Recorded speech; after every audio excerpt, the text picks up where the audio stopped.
Hello साथीहरू, आज चाहिँ म गिलो रोटी बनाउन लगाएको छु है। हाम्रो आमालाई चाहिँ मैले चाहिँ गिलो रोटीको लागि चाहिँ पिठो भाँडामा हालिसकेँ। त्यसपछि हल्का चिनी पनि मिक्स गरिसकेँ। अनि त्यसपछि ल्वाग र सुकमेला चाहिँ मैले सिलौटामा पिसेर चाहिँ मैले त्यसको धुलो मात्रै त्यहाँ मिक्स गरेँ, किनभने त्यहाँ त्यो ल्वाग सुकमेला कस्तो मिठो बास्ना आउँछ। अनि त्यसपछि साह्रै मजा आउँछ कि। अनि त्यसपछि मैले त्यसमा पानी हालेर चाहिँ त्यसलाई मजाले चाहिँ होइन भिज्नु गरेर चाहिँ मोलेँ होइन। अनि त्यसपछि त्यसरी मलिसकेपछि चाहिँ मैले त्यसलाई एकछिन राखेँ। अनि त्यसपछि कुखुरालाई पनि त खाजा दिनु पऱ्यो नि त है, मान्छेले मात्रै खाएर भएन नि त। अनि त्यसपछि मैले त्यहाँ चाहिँ बासी भात र अनि दाना हालेर अनि टक्क लगाएर अनि पानीहरू पनि दिएँ होइन। त्यसपछि अनि साग पनि थियो होइन, साग पनि दिएँ मैले है।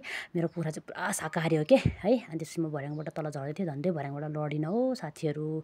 अनि त्यसपछि मैले अनि एकछिनपछि हतार हतारमा छिटो छिटो अनि त्यहाँबाट अनि ग्यास अन गरेर अनि प्यान बसालेँ होइन। त्यसपछि अनि गाउँको लोकल घिउ हालेर चाहिँ टक्क लगाएर अनि त्यहाँबाट अनि त्यो अघि नै मैले रेडी बनाएको पिठोलाई चाहिँ टक्क लगाएर एक डाडु हालेर अनि त्यसलाई छोपेँ होइन। मैले त्यो छोप्नुको कारण चाहिँ के हो भन्दाखेरि मलाई सासूले अस्ति नै के भन्नुभएको थियो भने त्यसरी हामीले छोपेन भने माथि सेतो हुन्छ, राम्रो पनि देख्दैन, मिठो नि हुँदैन, पाक्दैन भनेर भन्नुभयो होइन। अनि मैले त अनि यसो ट्राई गरेको त हो रहेछ कि है, टक्क लगाएर तल र माथिको पनि सिमिलर पनि हुने होइन। त्यसपछि अनि पाक्न पनि मजाले पाक्ने होइन, हेर्दा पनि टक्क लगाएर कस्तो मजाको राम्रो देख्ने के। अनि मैले त्यस्तै नै गरेँ होइन।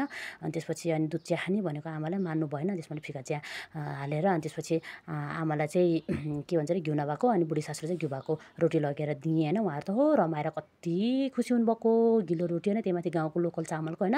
अचार चाहिँ खानु मान्नु भएन, सासूले मात्र खानुभयो है, मेरो सासूले मात्र। अनि उहाँ त लजाएर पुरै पछाडा पो बेर्नुभयो हो।